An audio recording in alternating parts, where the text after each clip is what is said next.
Although much of the material for the critical theory digital archive will issue from paper sources, some will also be digitally born. As a transformative epistemic infrastructure, the digital archive publication entity can host scholarship that makes use of extant material. Future nestings of collaborative wiki work will colonize the digital archive. The digital repository is open to new deposits. Volunteers can contribute to supervised blogs that relieve the lone scholar from the tedious but necessary work of such drab undertakings as, for instance, quasi-facsimile transcriptions. Using the procedures of archiving and publishing in one hybrid gesture will retain the scholarly depth of the monograph, which has been traditionally the most prestigious type of publication in the humanities. In fact, it will further enable scholarship by making lateral materials, early drafts, correspondence, and notebooks readily available. Since the material in scholarly archives has already been deemed worthy of preservation and further study, the issue of peer review has taken care of itself. The fact that institutions like university special collections have already set up and gathered papers of world-renowned scholars and will continue to make accessions gives the digital entity the authority and legitimacy that some critics of open access put into question. The prestige of university archives and the institutional backing they provide can integrate traditional forms of valuation with the expansion of public participation and access.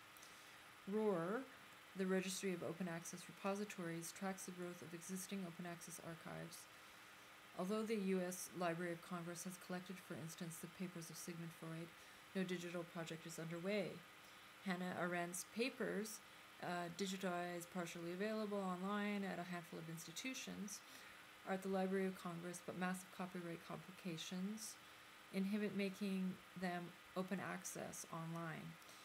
In Europe, there are notable humanities digital archives such as the Nordic Arts and Humanities Archive and the Wittgenstein Archives at the University of Bergen, which has developed a research infrastructure in philosophy, editorial philology, and text encoding.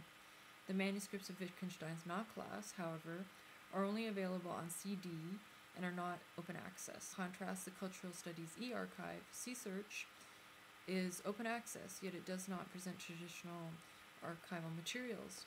A good example of a digital humanities archive that provides facsimiles of manuscripts is the Hyperniche project, which will soon be available online as Nichesource. The Hyperniche model will also be applied to other authors through the project consortium Discovery, the digital semantic corpora for virtual research in philosophy, which is part of the program e-Contemple of the European Commission. Another interesting model for digital archive scholarship and research is the Institut des Textes et Manuscrits Modernes, which is the main center in Europe engaged in developing methods to study philosophical and literary texts genetically, i.e. examining the evolution of texts and ideas from the first mentioning in a notebook through stages of rewriting and various published versions. A nice example of employing scientific-ish research and collaboration models to studies in the humanities is Aus-E-Lit, collaborative integration and annotation services for Australian literature communities. In the United States, there have been projects such as the Humanities Text Initiative, which provides materials for open access humanities scholarship and has ended up seeding other digital scholarship projects, but no single epistemic infrastructure unifies the collaborative researching, scholarly publishing, and digitizing of archival materials in the field of critical theory.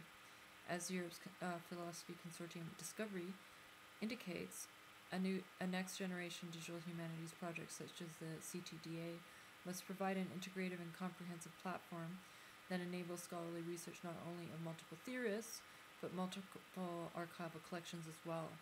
The University of California, Irvine houses the public archives of the world's leading critical theorists, yet a critical theory digital archive must ultimately be international in scope and attempt to